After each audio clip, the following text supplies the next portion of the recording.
tenemos esta función de probabilidad puntual.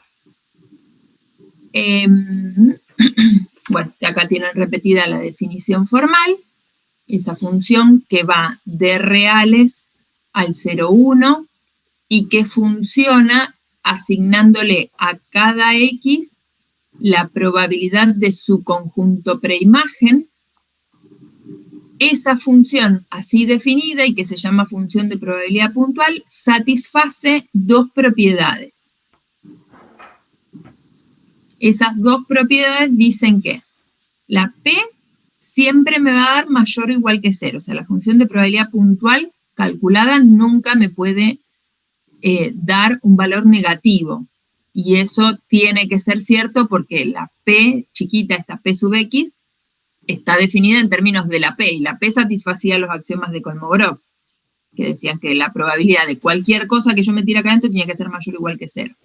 Bueno, entonces esta también tiene que ser mayor o igual que 0.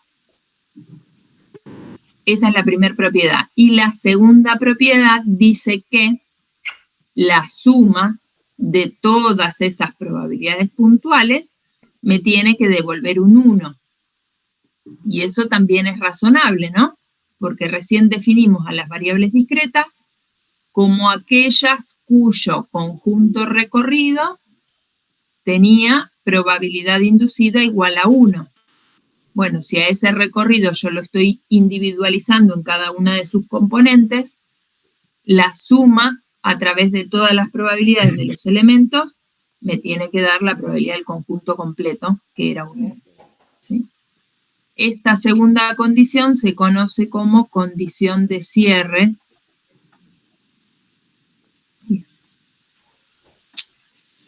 Condición de cierre de las funciones de probabilidad.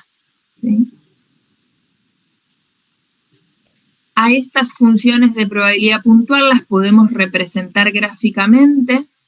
La forma de representarlas gráficamente es a través de un gráfico de bastones, gráfico de palitos, donde ponemos en el eje X a los valores de la variable y les dibujamos sobre cada valor de la variable un bastoncito tan alto como su probabilidad puntual.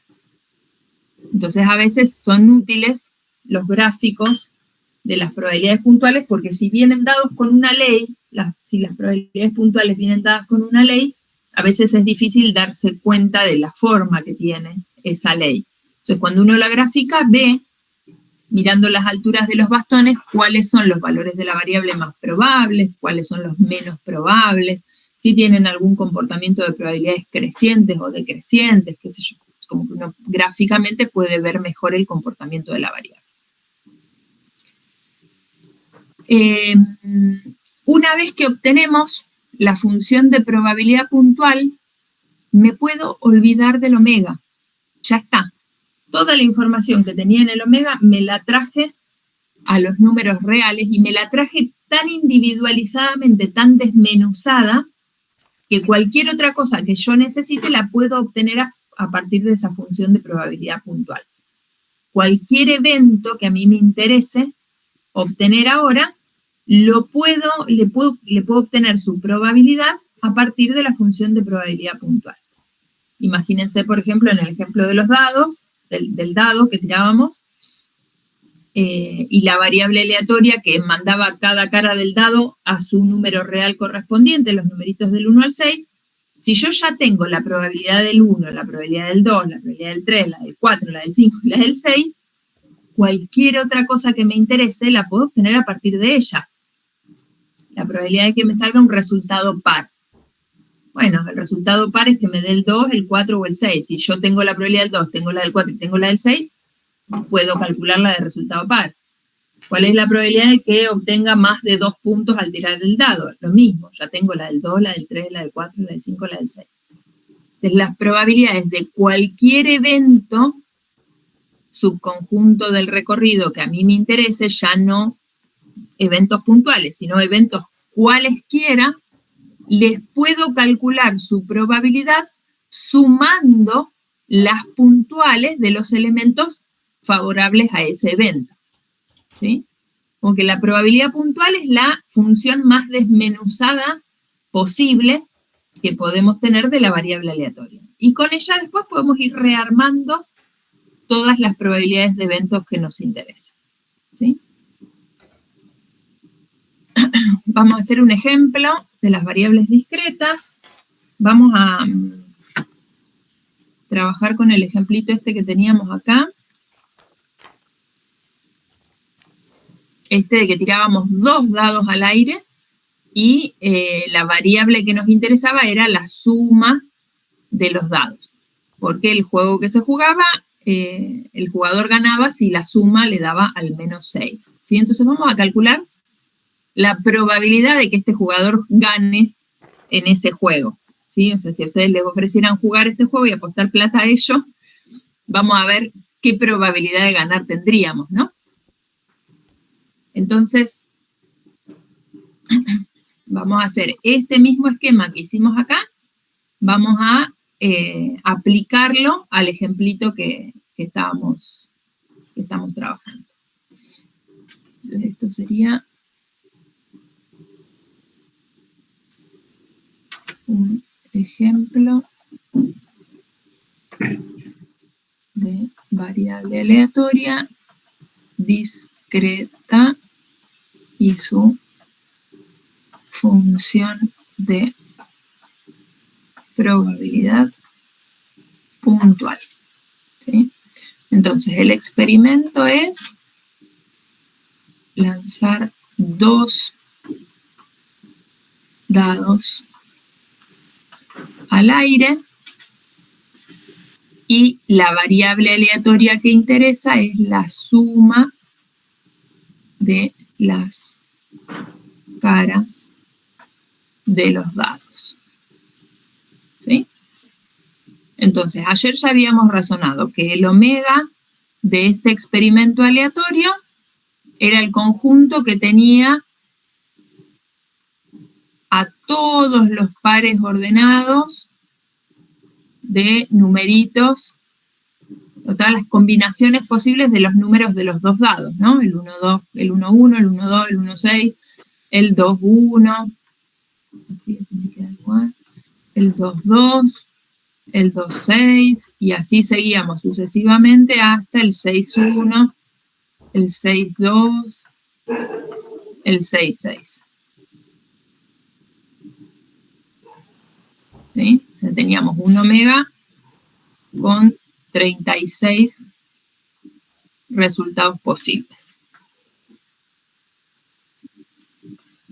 Ahora, la variable aleatoria, ¿qué hace? Agarra a este omega y lo manda al eje real. Entonces, ¿quiénes son las imágenes de este omega? De este omega, bien digo. A través de esta variable aleatoria. La variable toma al par 1, 1 y ¿a dónde lo manda? A la suma de los resultados. O sea, lo manda al 2. Al 1, 2 lo manda al 3. Al 1, 6 lo manda al 7. Al 2, 1 lo manda al 3 también. Fíjense, 2 omeguitas que van a parar al mismo X, eso no me molesta. El 2, 2 lo manda al 4, el 2, 6 lo manda al 8 y así sucesivamente todos los resultados. También lo manda al 8 y este va a parar al 12. ¿Sí? Tendríamos que hacer esto, escribirnos todos los pares posibles y hacer esto para todos los pares posibles. ¿Sí? Entonces, ¿quién es el recorrido de la variable aleatoria? ¿Cuáles son los valores posibles que obtengo de esta variable suma de las caras de los dados? ¿Cuál es el valor más chiquito posible? Del 2 al 12. Del 2 al 12. Exactamente, van a ser todos los números naturales del 2 al 12. El 1 no lo puedo obtener nunca, más de 12 tampoco. Y en el medio, entre esos dos, cualquier resultado es posible. ¿Sí? Ya que nuestro conjunto, nuestro Rx, tiene 10, 11 valores posibles.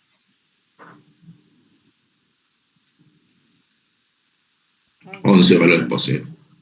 11 valores posibles. Es un recorrido finito. Entonces, variable aleatoria discreta. Ahora tendremos que calcularle la P sub X a todo este recorrido para ver que nos dé 1. ¿Sí? Y eso lo vamos a hacer a través de la condición de cierre. Vamos a construir la función de probabilidad puntual. Vamos a construir esa P sub X de X. Y vamos a chequear que nos dé la condición de cierre. ¿Sí? Entonces, esta P sub X, ¿cómo funcionaba? Esta P sub X de X era una función que iba desde el recorrido de la variable hacia el 0, 1, y que me daba para cada valorcito de la X posible, me daba su probabilidad inducida, la P de la contraimagen de ese X. ¿Sí? Tenemos que calcular un valorcito de estos para cada uno de los elementos del recorrido. Entonces, en este caso, por ejemplo, nos podríamos armar una tablita que tenga los valores de X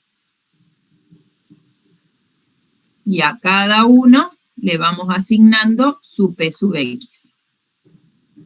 Entonces, el primer valor es el 2, el primer valor de la variable.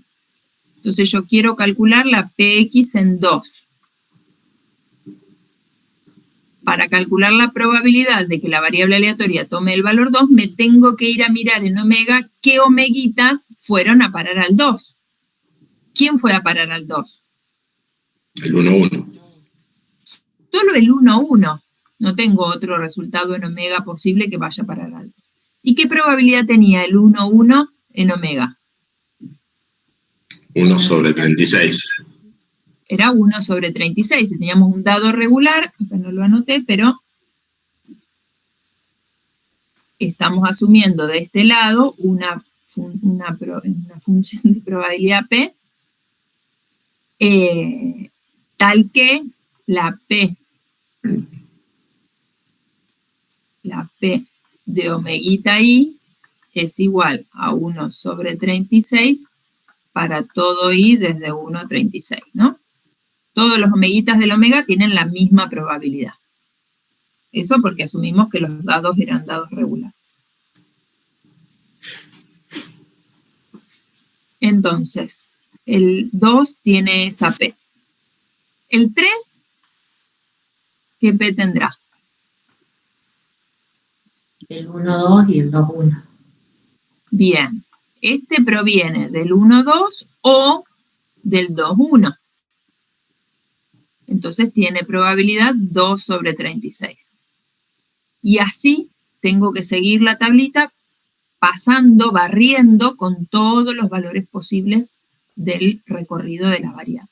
¿Se animan a completarla? Se arman ustedes y me dicen cómo les va.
Ahí los veo contando.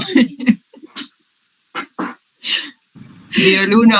Faltaba algunos numeritos por ahí. Ahí va. Bien. Entonces, ¿cómo fue quedando? La del 4.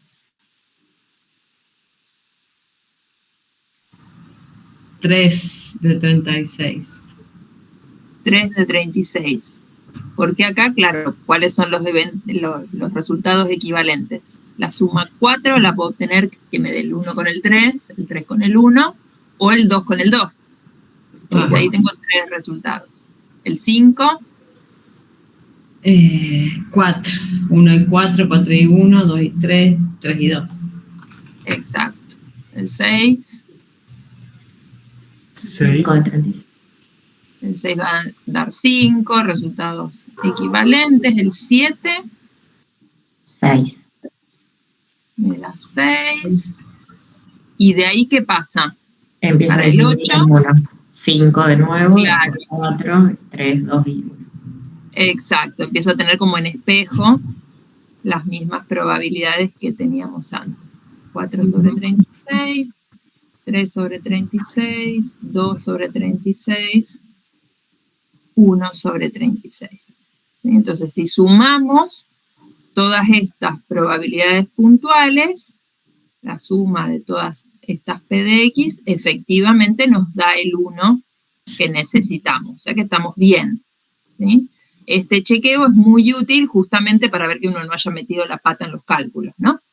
Que no se haya olvidado ninguna combinación en la búsqueda de los sucesos equivalentes.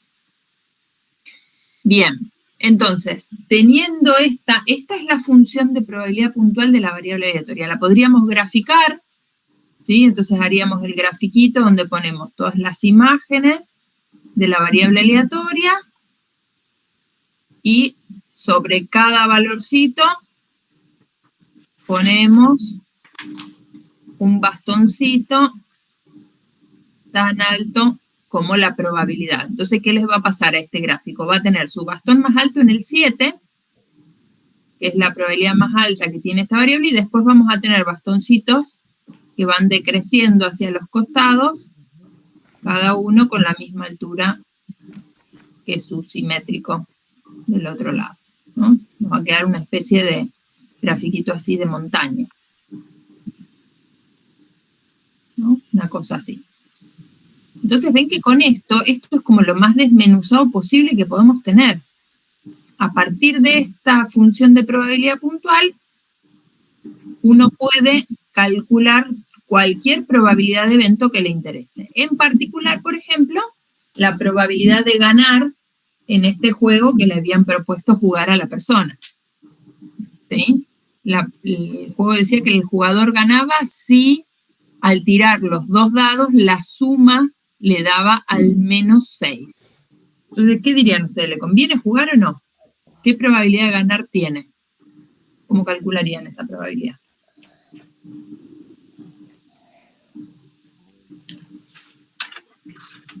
¿Era 6 o mayor o al menos, era al menos 6 o Al mayor a menos 6? 6. Al menos 6. La probabilidad de ganar el juego era la probabilidad de que X fuera al menos 6. O sea que eso es que la X sea mayor o igual a 6. ¿Sí?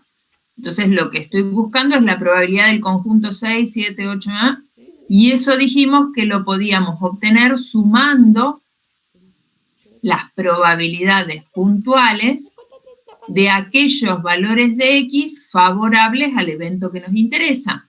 O sea que esto sería la suma desde 6 hasta 12 de las PX que acabamos de calcular. ¿sí? Entonces me voy a mi tablita y eso sería el 5 más el 6 más el 5 más el 4, todo eso. Voy a tener un denominador común, 1 sobre 36, 5 más 6 más 5 más 4 más 3 más 2 más 1. ¿Cuánto da eso?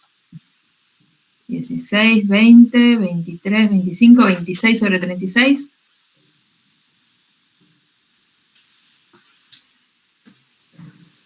Sí, 26 son grandes. Bien, y eso da más de 50% seguro.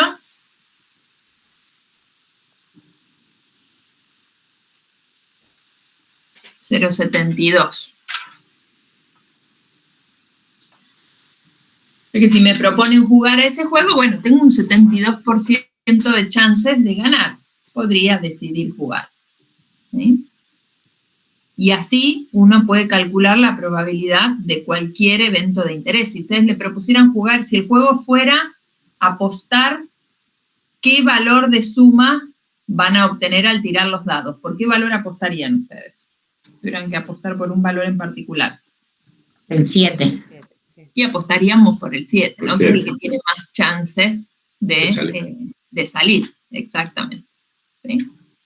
Bien. Bueno, entonces acá lo que hicimos es describir el comportamiento en probabilidad de una variable aleatoria discreta. ¿Sí? Vamos a ver qué pasa si en vez de una variable discreta tenemos una variable continua. Y acá entonces tenemos las continuas. Para las variables aleatorias continuas dijimos que la forma fácil de identificarlas es porque su conjunto recorrido es un conjunto infinito no numerable. ¿Sí? Las variables aleatorias continuas tienen recorridos que son no numerables. Entonces la particularidad que tienen estas variables aleatorias justamente es que como su recorrido es no numerable, ya no podemos hacer esta identificación de valores posibles de la variable. No puedo armarme la tablita como hicimos recién con los valores posibles de la variable, porque no los puedo enumerar. Entre dos valores que yo elija para poner en la tabla hay un montón en el medio que no estaré considerando. Entonces ya no podemos tener o construir esta función de probabilidad puntual. Para las variables aleatorias continuas, lo que se define es, en su lugar, una función de densidad. Una función continua, no negativa, que describa cómo se comportan las probabilidades a través de todo un rango de valores continuos del eje real. ¿Sí? Entonces, para las variables aleatorias continuas tenemos esta cosa que vamos a llamar f de x, que se va a llamar función de densidad, que va a ser una función no negativa, continua, y las probabilidades de eventos bajo ese tipo de variables aleatorias las vamos a calcular integrando a la función de densidad. Esta es una diferencia importante con las variables aleatorias discretas y que muchas veces genera confusión y genera errores. La función de probabilidad puntual para las variables aleatorias discretas da directamente un valor de probabilidad. O sea, la P en un valorcito es una probabilidad.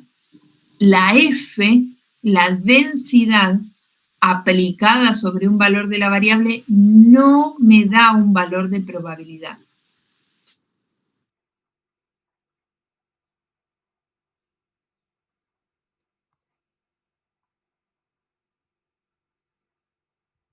Las probabilidades en el caso continuo son áreas de regiones en el plano o volúmenes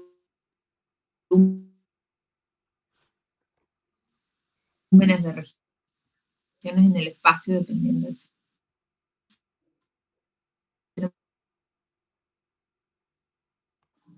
Variables o vectores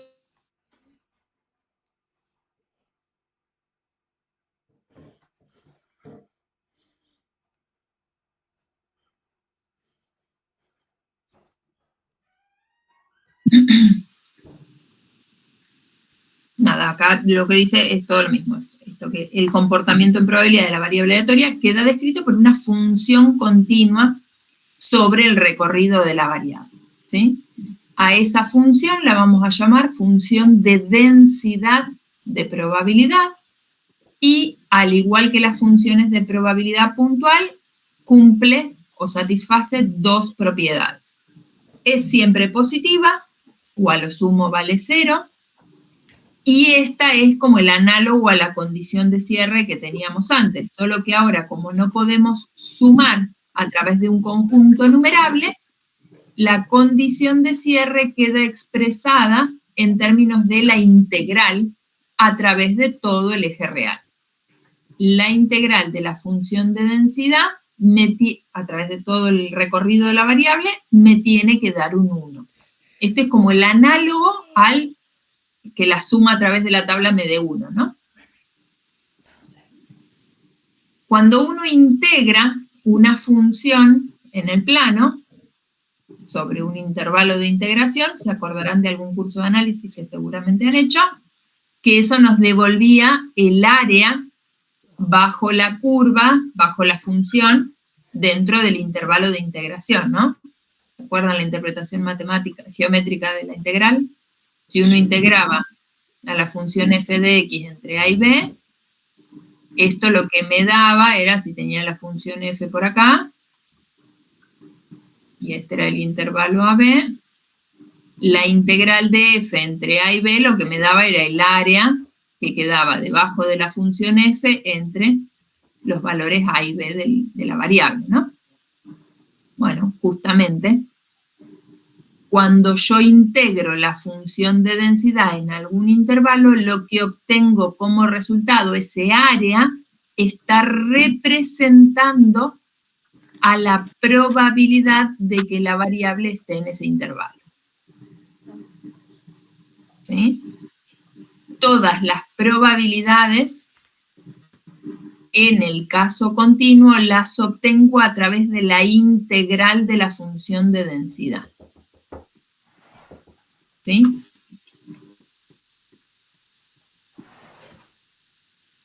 Esto de que las probabilidades estén definidas a través de la integral genera una particularidad muy importante de las variables aleatorias continuas, que es que las probabilidades puntuales, ¿cuánto valdrán? 0. Valen 0, exactamente. Si yo aplico esta definición que acabamos de dar acá para calcular, por ejemplo, la probabilidad de que x sea igual a a, bueno, ese x igual a yo lo puedo pensar como la probabilidad de que x esté entre a y a, ¿no? Lo puedo escribir así. Y si lo escribo así, resulta que esto entonces será la integral entre a y a de la f de x. ¿Y esto cuánto me da? Esto me da 0, ¿no? Entonces, las probabilidades puntuales bajo variables aleatorias continuas todas valen 0. Y esto a veces es como que es poco intuitivo, ¿no? Porque uno dice, bueno, si todos los valores puntuales valen 0, tienen probabilidad 0 de ocurrir, entonces no ocurre ningún valor de la variable. En realidad lo que está representando eso justamente es esta cuestión de que la variable aleatoria puede tomar tantos, pero tantos valores posibles, por tener un recorrido no numerable, que la chance de que ocurra exactamente uno de esos valorcitos posibles es prácticamente nula. Es como si uno dijera, ¿cuál es la probabilidad de que si yo elijo un número al azar en el intervalo 0,1, por ejemplo, cuál es la probabilidad de que yo uso un programa o algo por el estilo que me elija números al azar? Pero números reales no acotados, ¿no? Con todos los decimales que uno quiera, con la precisión que uno quiera. ¿Cuál es la probabilidad de que cuando yo selecciono uno al azar, me dé exactamente justo el 1/2? el 0,500000000 y toda la progresión de decimales que querramos, 0. Y sería medio difícil, ¿no? ¿Qué chance tiene eso de ocurrir? Y es prácticamente nula, o sea, que vos puedas justo individualizar a un valorcito posible en particular, esa chance, si la variable realmente puede tomar cualquier valor en el intervalo, la chance de elegir uno exactamente es prácticamente nula.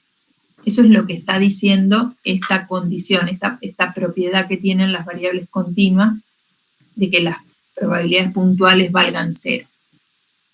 ¿Sí? No es que la variable no tome ningún valor.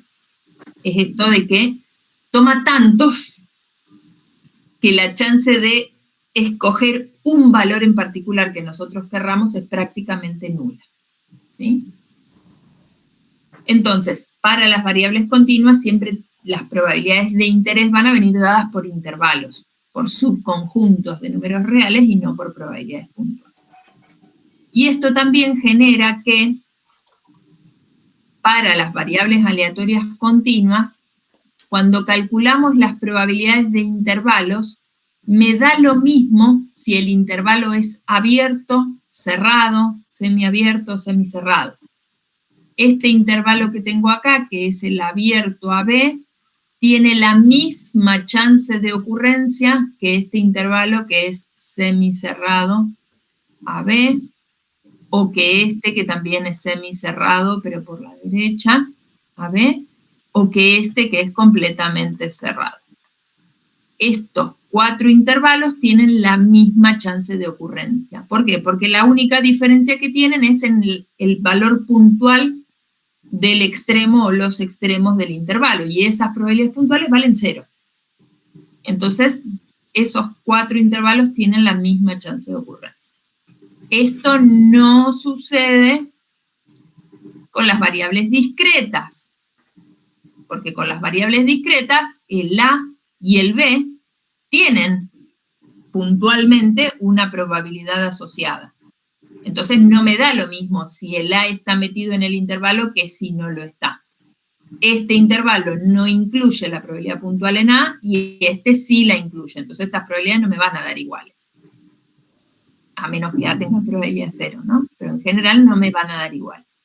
Ojo con eso. Entonces yo decía, el valor de la F no es una probabilidad.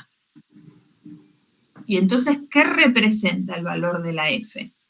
El valor de la F, o sea, la forma que tenga la función, lo único que me representa es, de alguna manera, cuál es la densidad de probabilidad que hay en cada región del recorrido.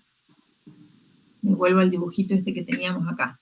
Acá está dibujada una F que se corresponde con un modelo normal, por ejemplo, pero podría ser cualquiera. ¿Sí? Cualquier función F que tengamos dibujada.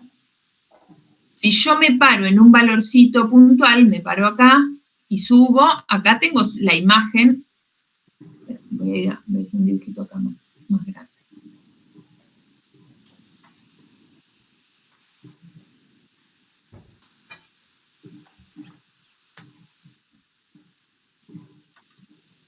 Pasamos a las continuas. Entonces, supongamos que tenemos una función f que tiene, qué sé yo, esta forma, ¿no? Este es el recorrido de la variable. Este rango que tenemos acá es el recorrido de la variable aleatoria. Y esta es su función de densidad, su f de x. ¿Sí? Entonces yo vengo y me paro en este valorcito x0 que tengo acá, subo y encuentro una imagen, ¿no?, de la f en ese valorcito. Acá tengo la f en x0. ¿Sí? Esa f en x0 no es la probabilidad de que x tome el valorcito x0, no es la puntual en x0. ¿Sí? Porque ya sabemos que esta vale 0 y esta es distinta de 0. Me dio algo acá, algo positivo. Entonces, ¿qué representa esta f, el valor de la f en un punto?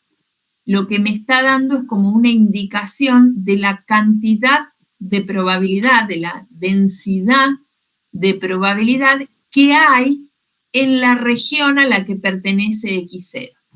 Entonces, ¿cómo miramos a la F? En realidad la F nos sirve como efectos comparativos. Si yo veo regiones donde la F es más alta, como por acá, por ejemplo, lo que me está diciendo eso es que si yo calculo la probabilidad de un intervalito por acá, este intervalito, me va a dar esa probabilidad más grande que si calculo la probabilidad de un intervalito que tenga la misma amplitud, pero en una zona donde la F sea más pequeña. ¿Sí? ¿Y eso por qué sucede? Y porque dijimos que las probabilidades de intervalos eran las áreas que tenía la F, el área que quedaba debajo de la F sobre ese intervalo. Entonces, como la F acá es más alta, el área de la región que se genera va a ser más alta que el área de la región que se genera acá, donde la F es más baja. ¿Sí? Supongamos que acá hay un valorcito X1 y acá hay un valorcito X2. Entonces, ¿qué es lo que me dice la F? Como f de X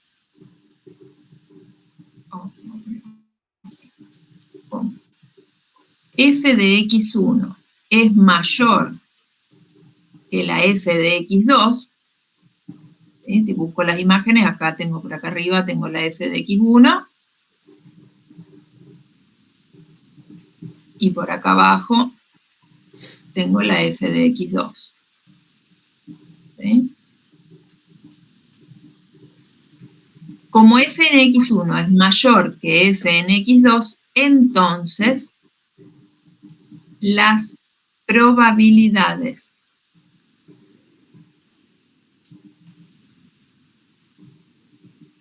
de intervalos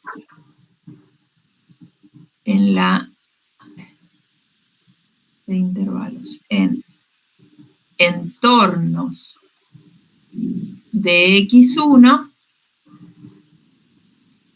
serán mayores que las probabilidades de intervalos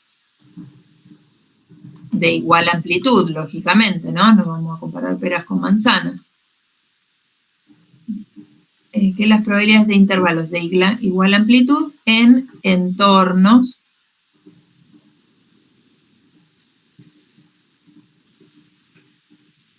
de X2. ¿Sí? F de X representa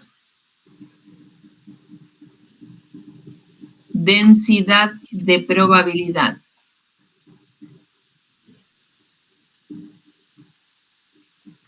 No es una probabilidad en sí misma. De hecho,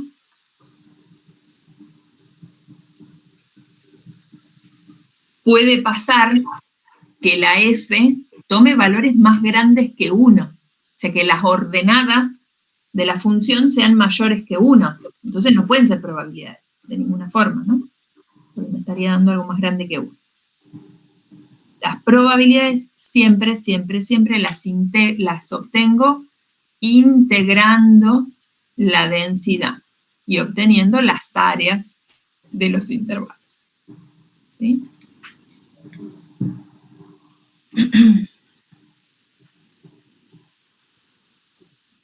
Bien. Vamos a hacer un ejemplito. Por ejemplo,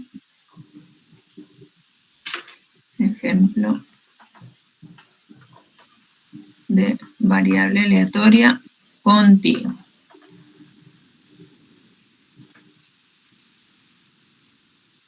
Entonces vamos a pensar, por ejemplo, que X es la variable aleatoria que representa la duración de una batería de celular, qué sé yo, en minutos, por ejemplo, ¿sí? Y me dicen, esta variable, ¿cuál sería su recorrido?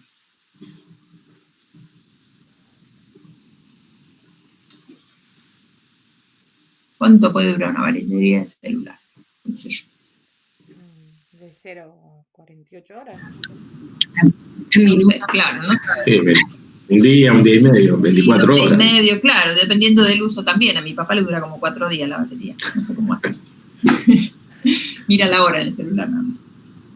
Bueno, resulta que alguien hizo algún estudio, probó muchas baterías de celular, mucho tiempo, y estimó que esas duraciones las podía modelar a través de una función de densidad que tomaba la forma 1 sobre x cuadrado si x estaba entre 0,8 y 4 y después valía 0 en cualquier otro caso.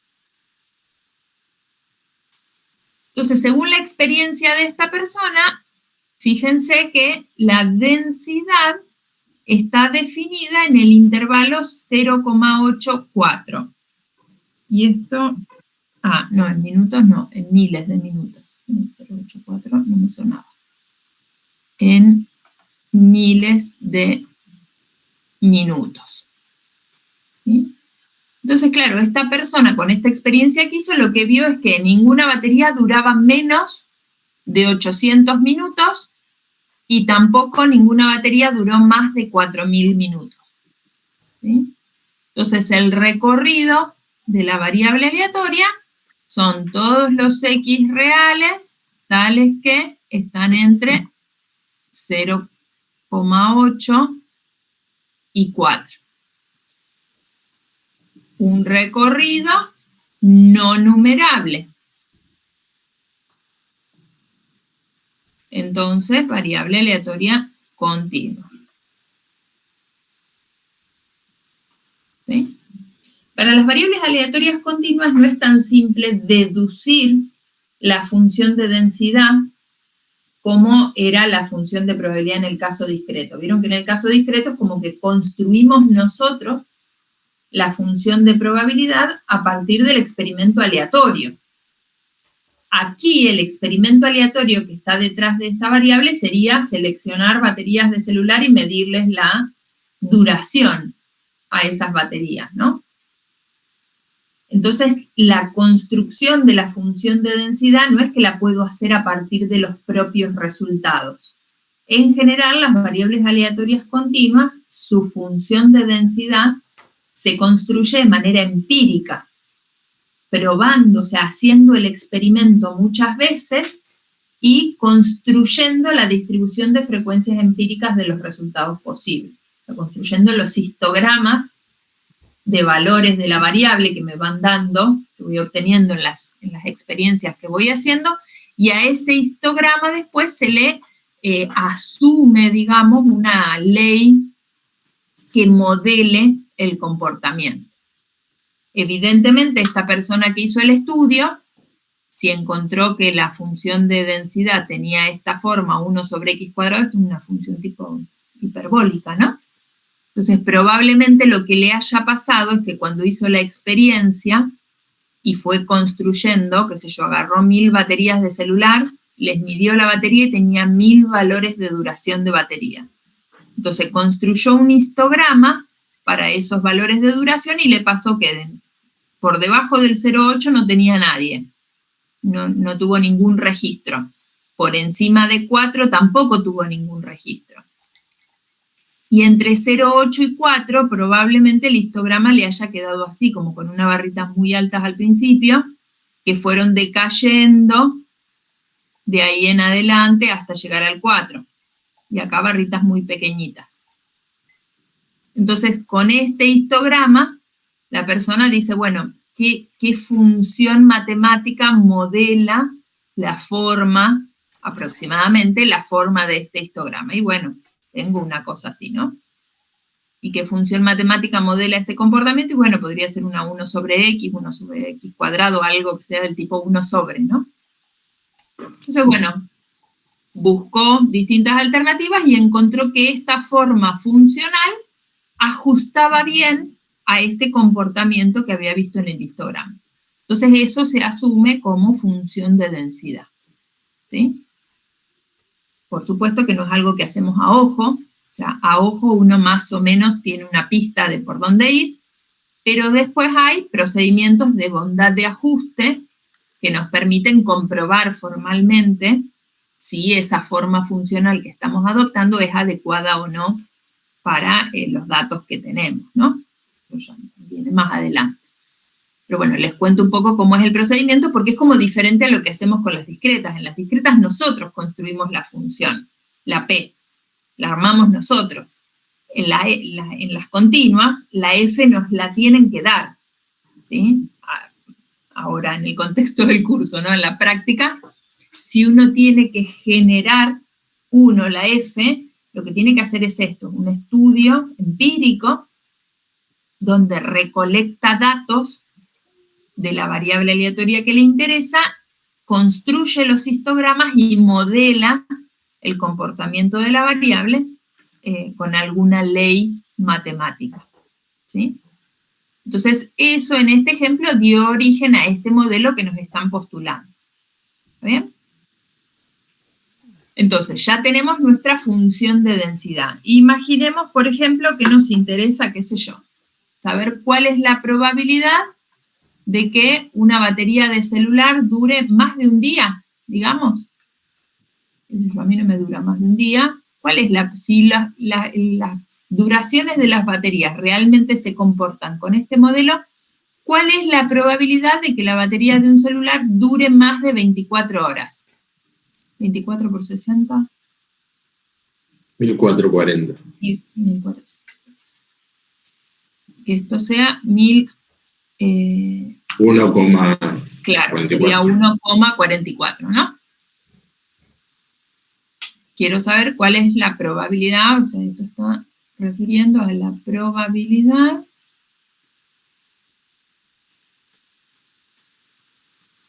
vamos a escribirlo más prolijo.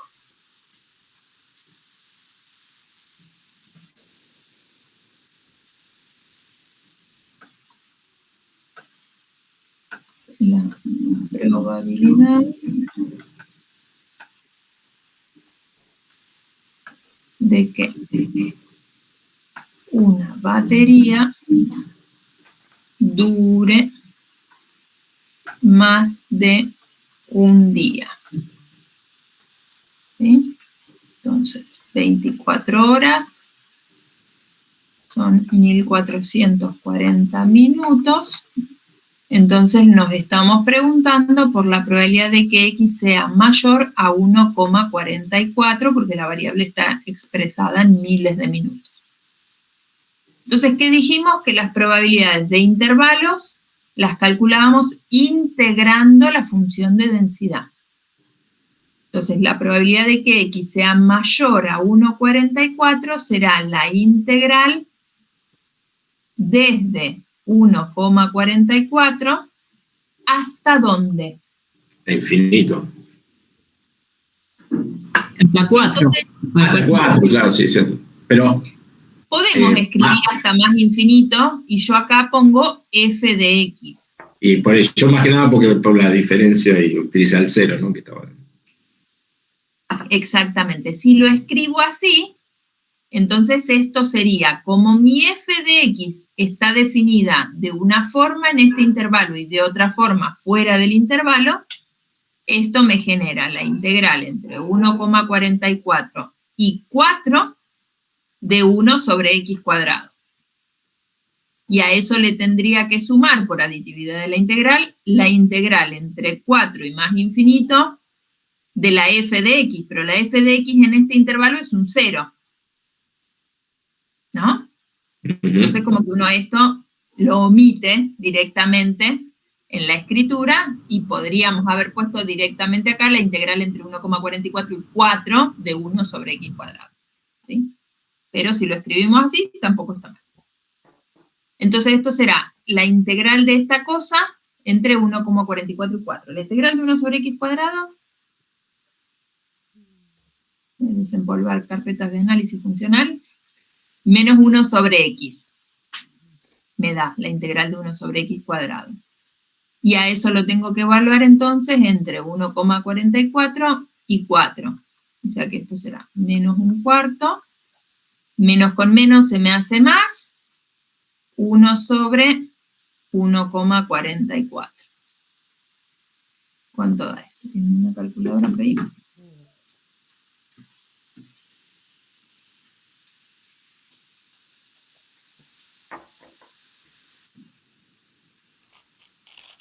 Un 44 menos un cuarto. 0,44. 0,44. Bien. Tener Esto me da 0,44. 10.000 en efectivo. O sea que según este modelo probabilístico, la probabilidad de que la batería de un celular dure más de un día es 0,44. Pensé que me iba a dar más fácil. Porque esta muestra era de baterías de celulares que no se usaban mucho. Y así podríamos calcular las probabilidades que quisiéramos, qué sé yo, que me dure menos de medio día, que dure entre un día y 2 días, qué sé yo, las probabilidades que querramos, ¿sí? Pero siempre integrando la función de densidad. Entonces fíjense que también la forma de la función de densidad lo que me dice es que es mucho más probable que las baterías de los celulares duren poco tiempo que duren mucho tiempo. Podríamos calcular, por ejemplo, cuál es la probabilidad de que duren, qué sé yo, más de 3.000 minutos. Y será esta colita de acá muy bajita, entonces será una probabilidad muy pequeña. Que la F sea más alta en esta zona que en esta otra zona, lo que me dice es eso, es que hay más chance de que las duraciones sean de poco tiempo que sean de más tiempo. ¿Sí? Esa es la interpretación que hacemos de la F, pero para el cálculo de probabilidades tenemos sí o sí que integrar, no nos queda otra. ¿Está bien? Ok, bueno.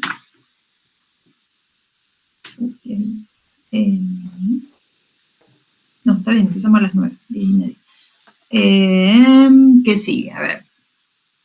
Avanzamos un poquito más y hacemos el descanso. Variable de... función de distribución acumulada. Bien, nosotros hasta acá lo que hicimos fue, a partir del experimento aleatorio y del omega que teníamos generado, construir una variable aleatoria X,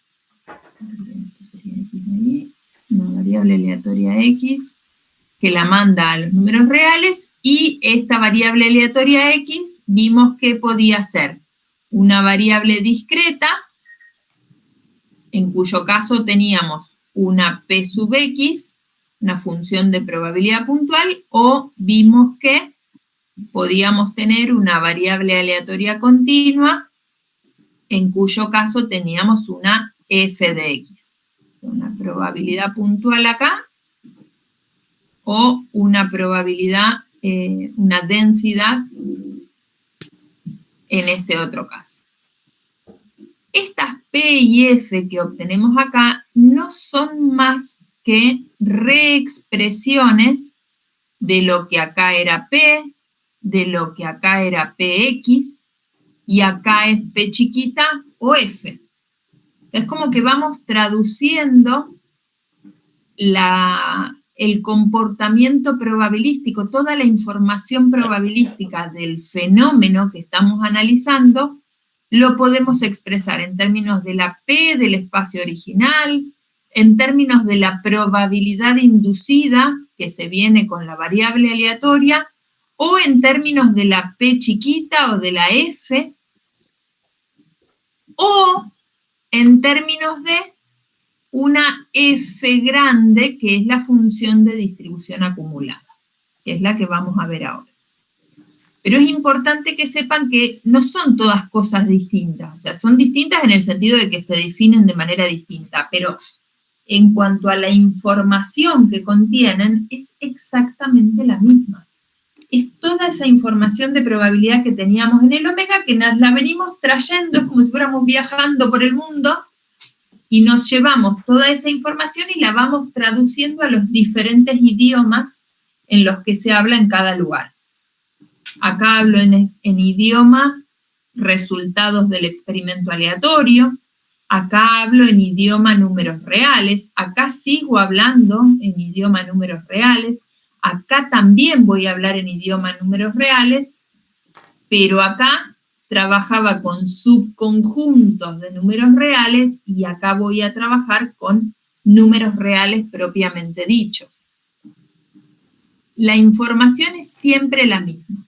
La voy expresando de distintas maneras, siempre es como que la motivación es buscar formas más cómodas para trabajar, ¿sí?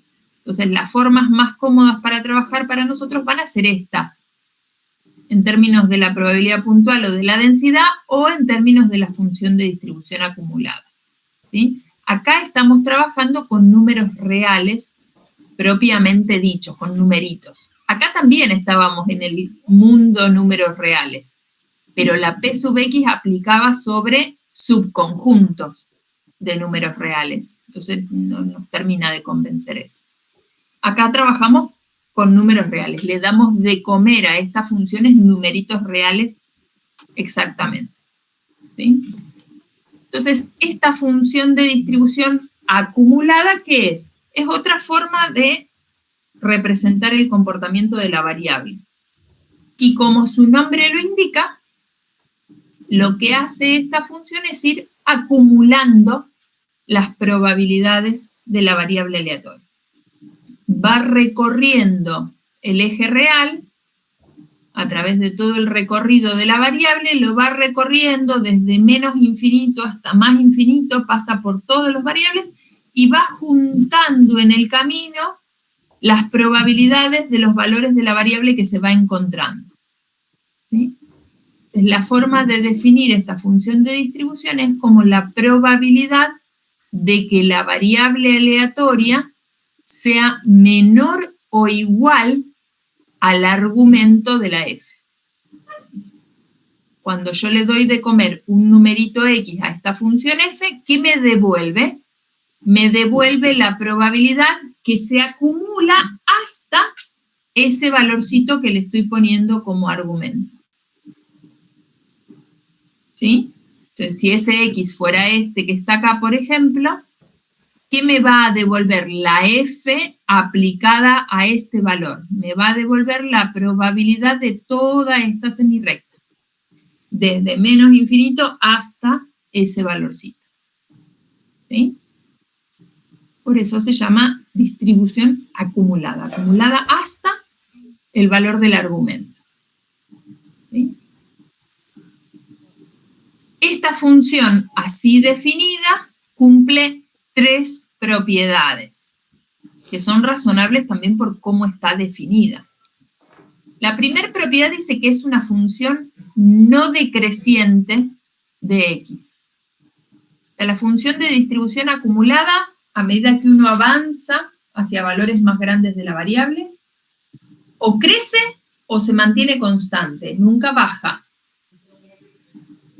¿Y tiene sentido eso? ¿Qué significaría que la función, a medida que avanza en el conjunto de resultados posibles, en algún momento decrezca? Que la probabilidad sea negativa.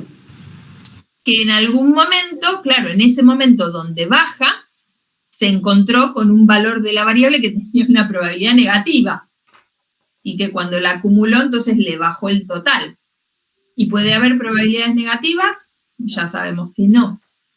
Entonces, necesariamente, si la función va acumulando, va juntando probabilidades, como las probabilidades son o positivas o cero, la única chance que tiene esta función es o de crecer o de mantenerse constante. No puede nunca decrecer.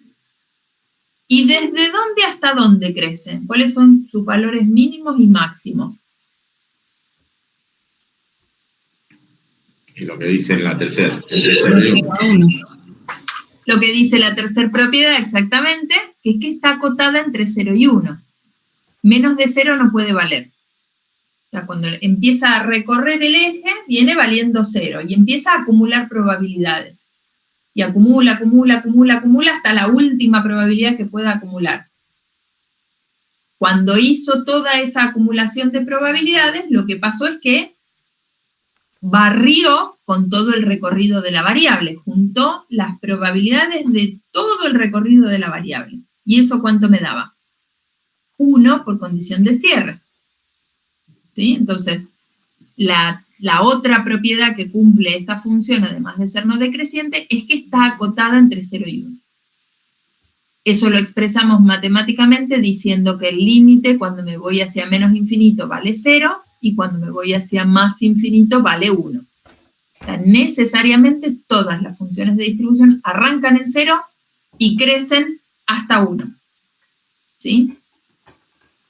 Y la otra propiedad que tienen las funciones de distribución acumulada, que esta es más difícil de ver, pero ahora la analizamos mejor con las variables discretas, es que son siempre, siempre, siempre continuas al menos por derecha. Las funciones de distribución acumulada pueden ser continuas o discontinuas con discontinuidades de tipo salto. Vamos a ver que las funciones de distribución o van a ser continuas, que las podemos dibujar de un solo trazo, o van a ser como de tipo escalonadas. ¿Sí? Que eso tiene que ver con el tipo de variable al que van a representar, si son discretas o continuas. En los casos en que la f tenga discontinuidades, la función va a conservar la continuidad al menos por derecha. ¿Sí? Esto ahora lo analizamos con las variables discretas. Pero bueno, la definición general de función de distribución acumulada es esta. Entonces vamos a particularizarla para el caso discreto y para el caso continuo. Si la variable es discreta, lo que se va a obtener como resultado es una función que toma esta forma, así como de escalones. ¿Y eso por qué? Y porque dijimos que la función de distribución lo que va haciendo es como ir juntando las probabilidades que se encuentran en el recorrido, ¿no? Si la variable aleatoria es discreta, lo que yo tengo...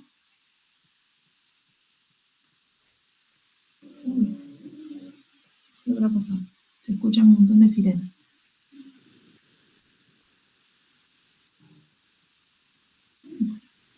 Me da como escalofríos. Supongamos que tenemos este grafiquito de acá. 0, 1, 2, 3. ¿Sí? Entonces, este grafiquito de acá se corresponde con una variable aleatoria que toma los valores 0, 1, 2, 3, pongamos, y con bastoncitos que son más o menos así. Un poquito más bajo. Y este es bien bajito. ¿Sí? Entonces, ¿cómo se construyó esta f que tengo acá? Y dijimos, bueno, la función de distribución viene recorriendo el eje real, desde menos hasta más infinito. ¿Sí?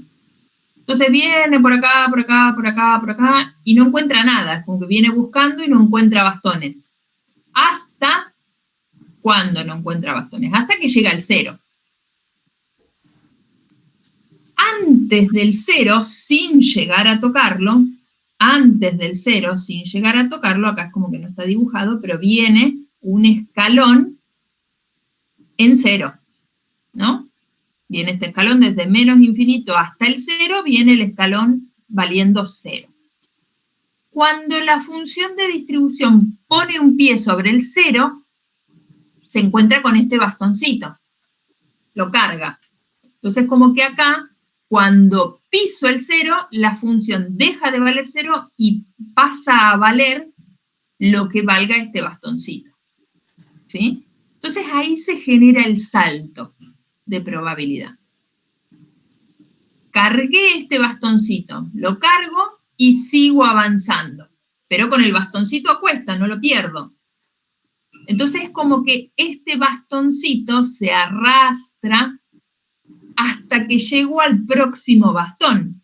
Eso genera este escalón que tengo acá. Y ese escalón se mantiene hasta que llego al 1. Cuando piso el 1, me encuentro con el otro bastón. Y entonces como que este bastón lo subo arriba del anterior. Vuelvo a saltar con la función. Y desde el 1 en adelante arrastro a los dos bastones juntos. Se genera este otro escalón. Pero fíjense que en el punto de discontinuidad, la función queda definida en el escalón de arriba. Eso es lo que le da la continuidad por derecha. Cuando yo vengo desde la derecha, lo que viene valiendo la función coincide con lo que vale la función en el punto. Esa es la definición de continuidad por derecha, ¿no? Ven que tienen los circulitos en el escalón de arriba. Esa es la propiedad de continuidad por derecha, ¿sí? Que eso tiene que ver con cómo está definida la función, con este menor o igual que tengo acá definido en la función de distribución acumulada, ¿sí? El igual está incluido en el escalón de arriba. ¿Está bien?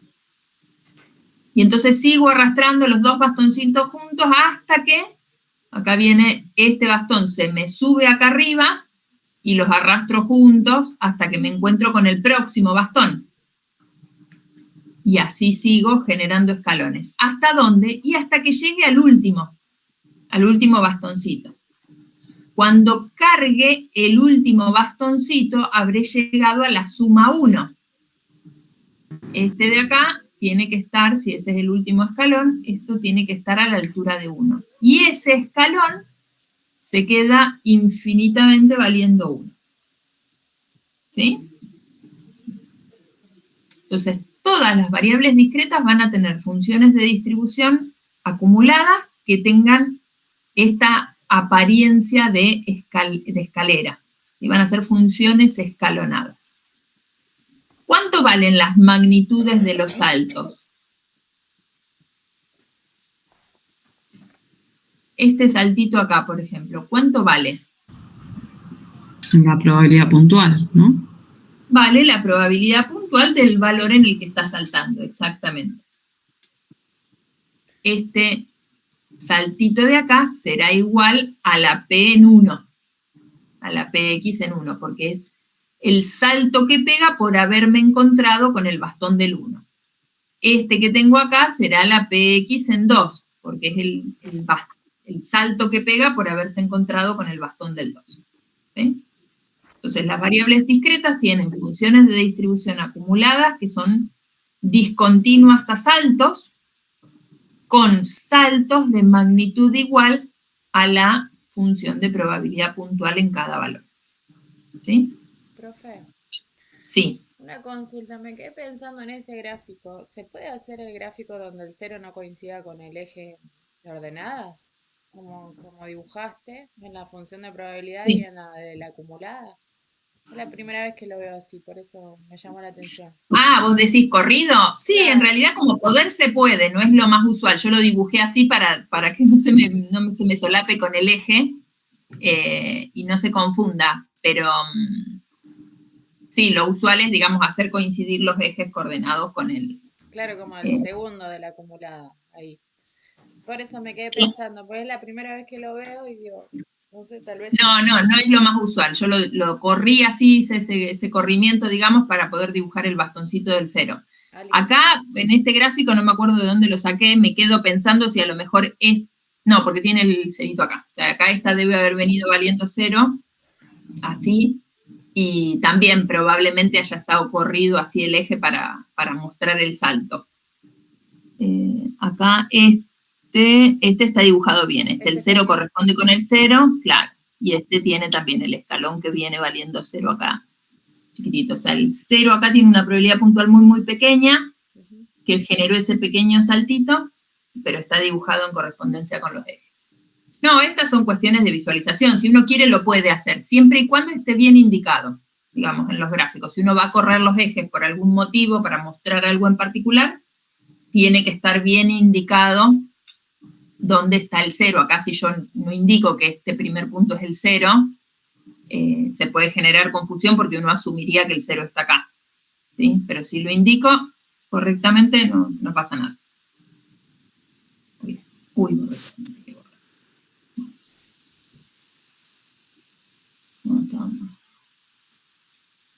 bueno, borré, no sé qué borré. El 0. El 0. Acá no, este es el 0. Ahí está, creo que eso es. Bueno. Bien, estamos entonces con las discretas, ¿se entiende? Con las continuas, ¿qué pasa?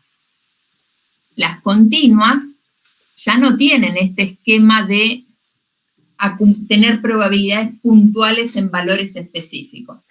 Las probabilidades están distribuidas a lo largo de todo un eje continuo. Las variables aleatorias continuas tenían funciones de densidad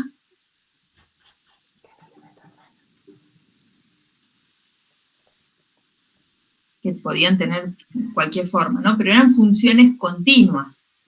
Entonces, cuando la función de distribución acumulada viene recorriendo el eje, juntando probabilidades, por cada pequeño pasito que voy avanzando en el eje real, siempre voy encontrando probabilidades, ¿no? Por más chiquitito que sea el pasito que yo haga, siempre encuentro probabilidades, como que vengo desde menos infinito y entonces, supongamos que arrancamos acá, ¿no? Me corro un chiquitín y encuentro el área de un rectangulito acá en la colita. Me corro otro chiquitín y encuentro otro área acá. Y me corro otro poquito y encuentro áreas. A medida que voy avanzando de manera continua en el eje, voy agregándole como laminitas a ese rectangulito que me representa la probabilidad de la región, ¿no? Entonces las funciones de distribución terminan siendo funciones así, continuas, que crecen de manera continua. No hay ninguna discontinuidad en todo el trazo de la función. Las puedo dibujar como sin levantar el lápiz, ¿no? La forma que tenga esa función dependerá de cómo se vayan acumulando las probabilidades. Esta función que tienen acá, que tiene como una forma de S, se corresponde con funciones de densidad que son así de tipo unimodales, que tienen una montaña, tienen un cúmulo en algún lado. ¿Por qué? Porque a medida que estoy en valores pequeños de la variable, las probabilidades vienen despacito, despacito. Después hay una zona donde se acumula mucho, más rápido. Un pasito acá me acumula mucha más probabilidad que ese mismo pasito acá que tenía la F más bajita. Entonces, acá la F acumula despacito, despacito, despacito, de pronto acá acumula rápido, y después viene otra zona donde de nuevo las acumulaciones son bajitas. Entonces, acá se vuelve a chanchar, a mesetar y crece más despacito, ¿sí? Pero arranca en 0 y crece hasta 1 y se queda allí. Esta es otra función de distribución posible que se corresponde con otra forma de función de densidad. Esta que tenemos acá se corresponde con densidades que tienen esta forma. La acumulación de probabilidades es más rápida al principio, tiene esa concavidad hacia abajo, y a medida que crezco en el valor de la variable, voy cada vez acumulando menos probabilidad. Entonces acá se empieza a mesetar y se acerca asintóticamente al 1. ¿Sí? La forma depende exclusivamente de la forma de la densidad, pero todas comparten esta particularidad de ser continuas. Pueden venir valiendo 0, pero se pegan, no tienen ninguna discontinuidad en ningún lado. Siempre sus comportamientos pueden tener diferentes formas en el recorrido de la variable, pero están siempre pegados esos comportamientos, uno a continuación del otro. ¿Sí? La gráfica no presenta cortes ni saltos. ¿Y cómo la obtengo? En vez de sumar probabilidades puntuales, integro sobre regiones en el eje real. ¿Sí?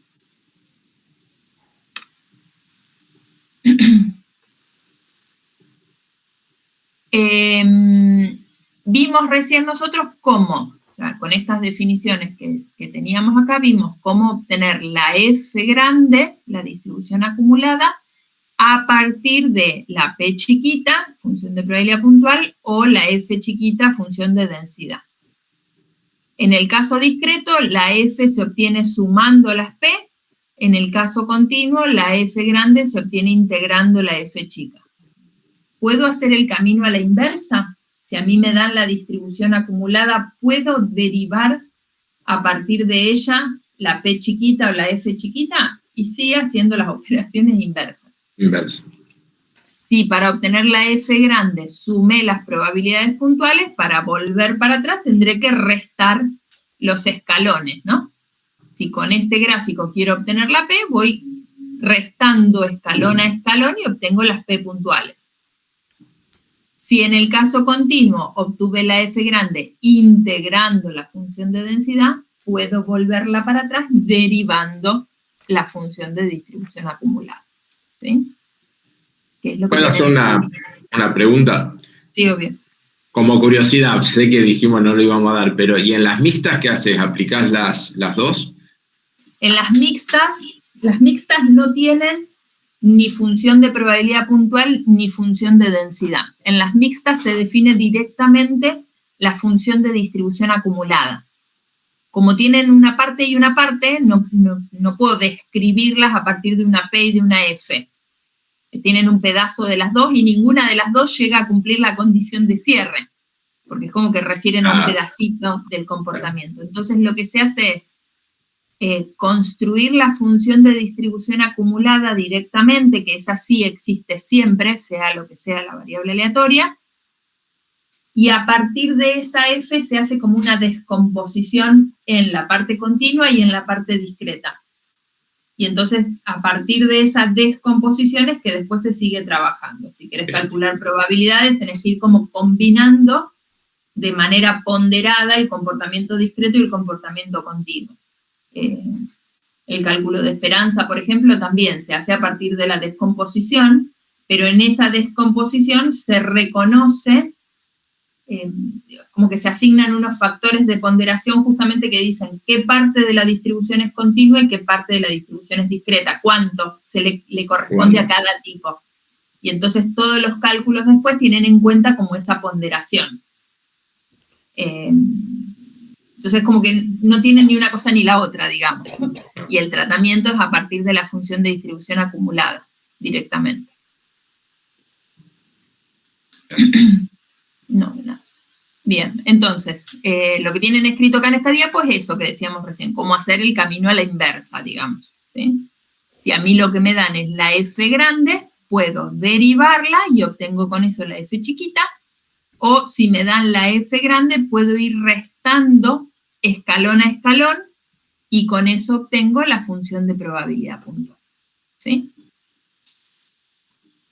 Bien, vamos a hacer un ejemplo de cada una con los dos ejemplitos que estábamos trabajando y después pasamos a las características.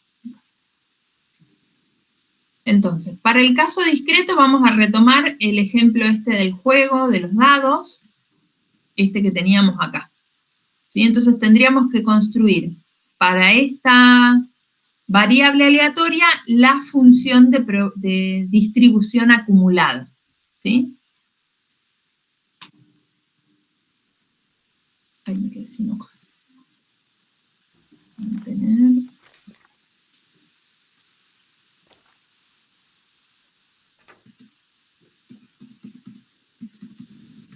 Voy a.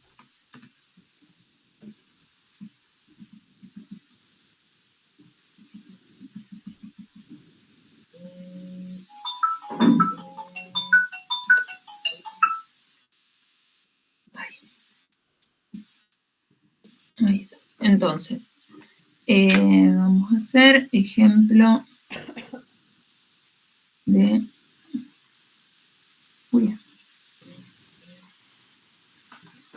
función acumulada discreta. Entonces, sobre el mismo ejemplo que estábamos trabajando, que se acuerdan que teníamos nuestra tablita con la X y las PX, la F la podemos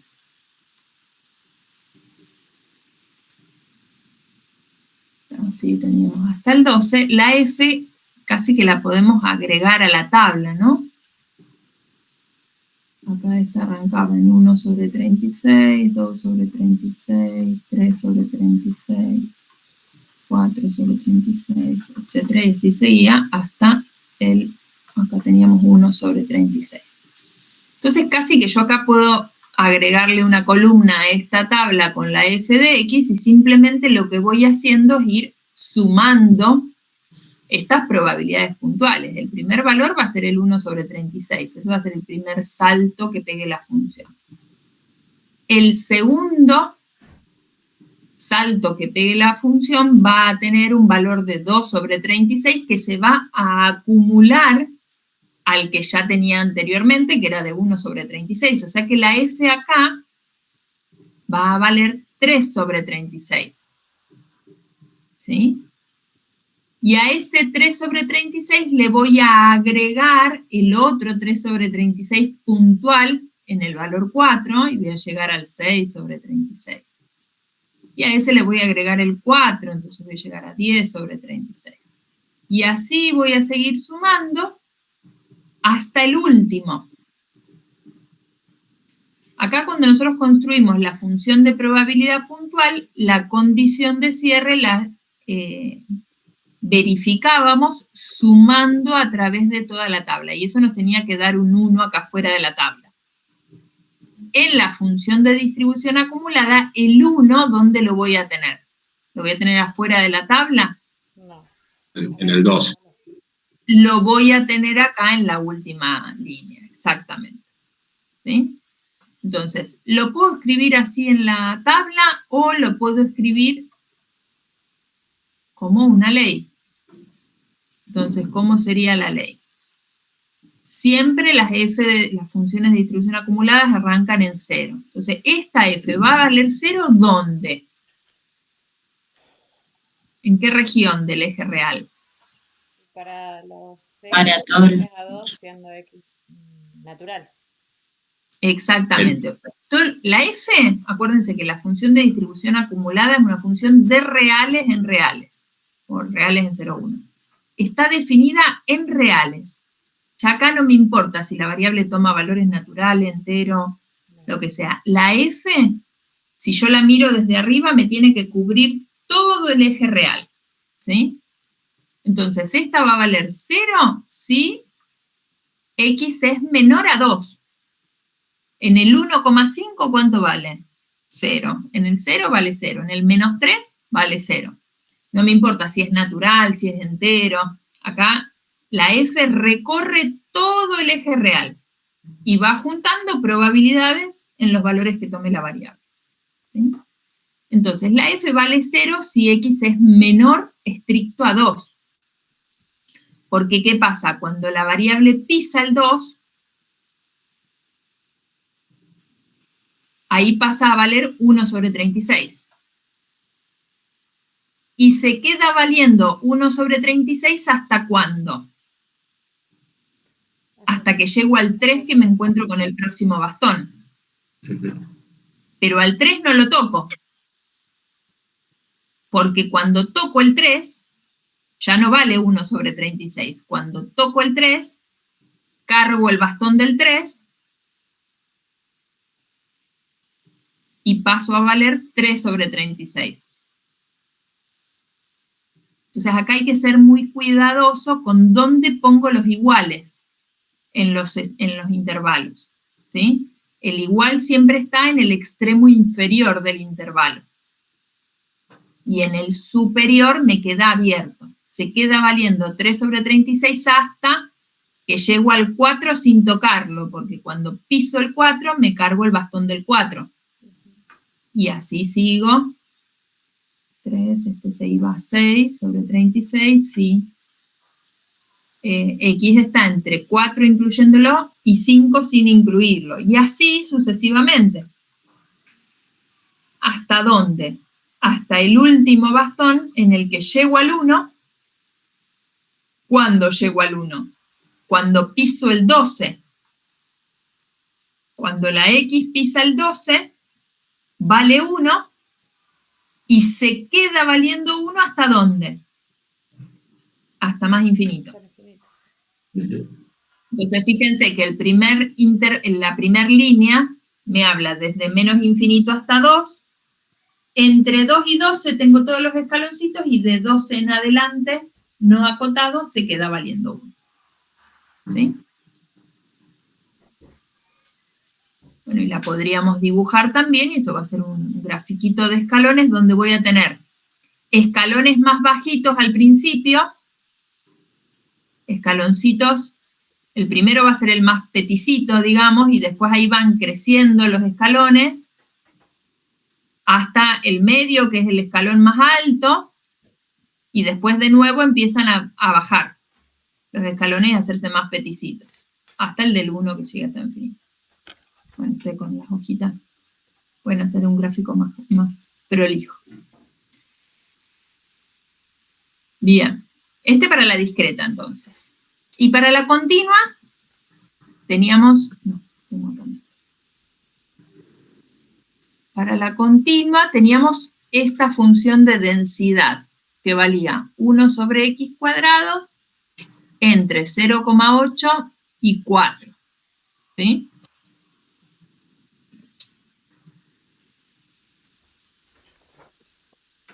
Entonces esto sería ejemplo de variable, no, de distribución acumulada continua. Entonces, para la continua teníamos esta f de x que valía 1 sobre x cuadrado si x estaba entre 0,8 y 4 y que valía 0 en otro caso. Entonces, la f de x sabemos que en el caso continuo se obtiene integrando desde menos infinito hasta x a la f de x. ¿Sí? Entonces, ¿dónde tiene sentido que yo integre a la f? Y solo tiene sentido que yo integre a la f entre 0,8 y 4, ¿no? Antes del 0,8, si este x que estoy poniendo acá, vamos a ponerle un x cerito así para diferenciarlo del x variable de integración. ¿Sí?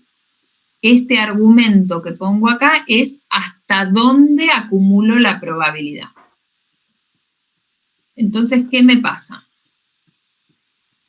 Si ese valorcito x0 hasta que acumulo probabilidad está antes del 0,8, ¿cuánto vale la f de x? 0. 0. 0. Bien. Ahora, si ese x0 está entre 0,8 y 4, x0 está entre 0,8 y 4, ahí sí tengo que integrar. La f de x en ese valorcito de x0 será la integral entre 0,8 y ese valorcito x0 de 1 sobre x cuadrado. O sea que esto me va a dar menos 1 sobre x entre 0,8 y x0. Entonces esto será 1 sobre 0,8 menos 1 sobre x0.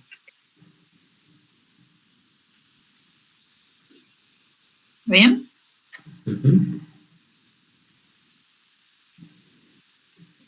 Y si x0 es más grande que 4, vamos a hacer así. Si x0 es igual a 4, Cuando llego al 4, ¿cuánta probabilidad habré acumulado? 1. Debería haber acumulado 1, porque esto es la integral entre 0,8 y 4 de 1 sobre x cuadrado. Y esto, por condición de cierre, me tiene que dar 1, ¿no?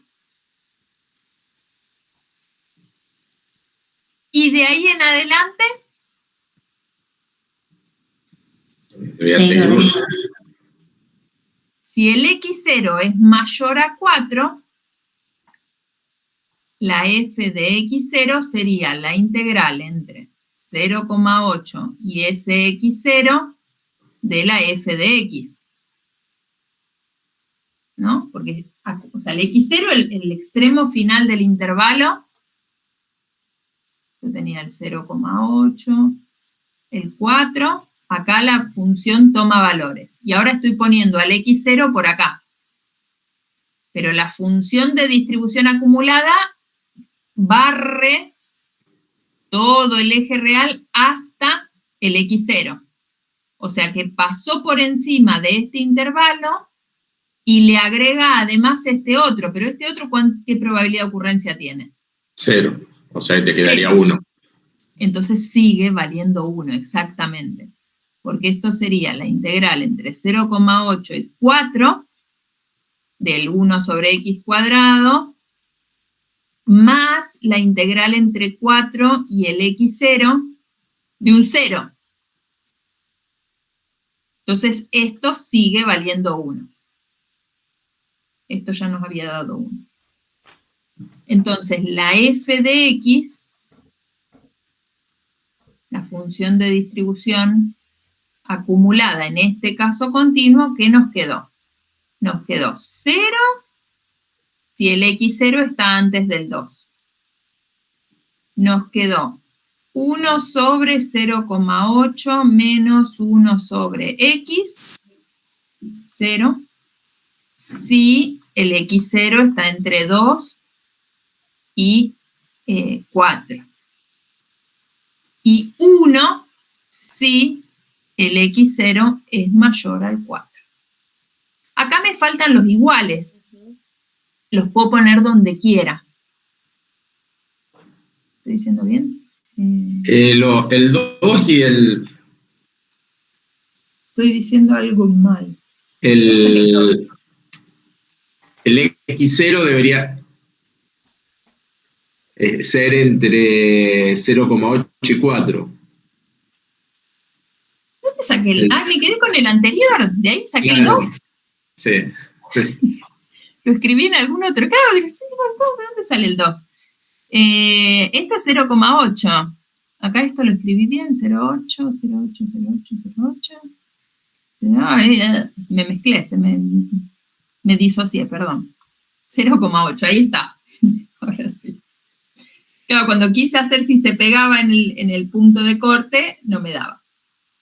Digo, acá me faltan los iguales, ¿no? Los puedo poner donde quiera, porque como la f es continua, entonces, fíjense, si yo pongo el igual acá, la f vale 0 en el 0,8. Y si lo pongo acá, también, porque esto me va a terminar quedando un 0. O sea que se pega bien este tramo de la función con este tramo. Por convención, usualmente ponemos los iguales en el extremo inferior por una cuestión de mantener la similitud con la notación de las discretas, pero técnicamente lo podríamos poner en cualquier lado al igual. Y acá lo mismo, en el 1 también se pega la función, entonces podría poner el igual acá o podría poner el igual acá. ¿Sí? Bien, entonces ahí nos queda la función de distribución acumulada del caso continuo. Si hacen el chequeo de derivar esta expresión, van a ver que obtenemos esta que tenemos acá. ¿Sí? Lo mismo que si en la anterior, de la discreta, hacemos la resta escalón a escalón, obtenemos la P original. ¿Sí? Bien, entonces ahí nos quedó un ejemplo de cada uno completito. Bueno, vamos a hacer el corte y repasamos. Después nos queda ver características. Sí. Una consulta sobre Sí. el ejemplo, creo que se va a ver bien. Nosotros tenemos, la F chica, que es la función de densidad de probabilidad, Sí, la F grande, así hablando rústicamente, que es la acumulada. Si nosotros queremos saber la probabilidad para un determinado valor, sabemos que tenemos que hablar del rango, entonces integramos sobre ese rango. sí, La diferencia con la acumulada es que o sea, la probabilidad que yo quiero saber puede ser un rango acotado dentro del dominio. La acumulada es desde menos infinito hasta ese valor. sí, Que si da la casualidad que yo el rango lo elijo desde donde empieza el dominio con valores, digamos, me va a dar el mismo valor. exactamente, sí. No lo mencioné, pero es efectivamente así. Yo puedo usar la F para calcular probabilidades de intervalos. Nosotros dijimos, por ejemplo, que la probabilidad, en el caso continuo, la probabilidad de que la X esté en el intervalo AB, por ejemplo, voy a poner así, la teníamos que calcular si usábamos la F chiquita integrando entre A y B a la F chiquita de X. ¿Sí? Si en vez de tener la F chiquita tengo la F grande, esta misma probabilidad la puedo calcular usando la F grande. Que en este caso, ¿qué sería? Tendría que calcular la F grande en B y a eso restarle la F grande en A. ¿Por qué? Porque este intervalo AB, este intervalo que tengo acá de que la X esté entre A y B, si yo quiero lo puedo pensar como el intervalo que viene desde menos infinito hasta B, y a ese intervalo restarle este pedazo, desde el A para atrás. ¿No? Entonces, si a este intervalo le resto este, me queda este del medio, que es el que a mí me interesa. Este intervalo es el que me da la F en B. Y este intervalo es el que me da la F en A. ¿Sí? Entonces hago la resta de funciones de distribución acumuladas y obtengo las probabilidades de intervalos calculadas a partir de la F. Si en particular a mí ya lo que me interesaba era la probabilidad de que la X esté entre menos infinito y B, esto directamente es la F en B. O como bien vos decías recién, si en vez del menos infinito acá tengo el inicio del recorrido, supongamos en el ejemplo de recién que a mí me interesara la probabilidad de que las duraciones de la batería fueran menores a 1,44, como habíamos hecho antes, de que X sea menor a 1,44. Esto técnicamente es lo mismo que decir que las duraciones de las baterías estén entre 0,8 y 1,44, porque sé que menos de 0,8 no pueden valer. Entonces esto directamente es la F en 1,44. ¿Sí? ¿A eso te referías? ¿O entendí cualquier cosa? Exactamente. Sí, sí. Bien, sí, sí. La F, justamente es que lo que les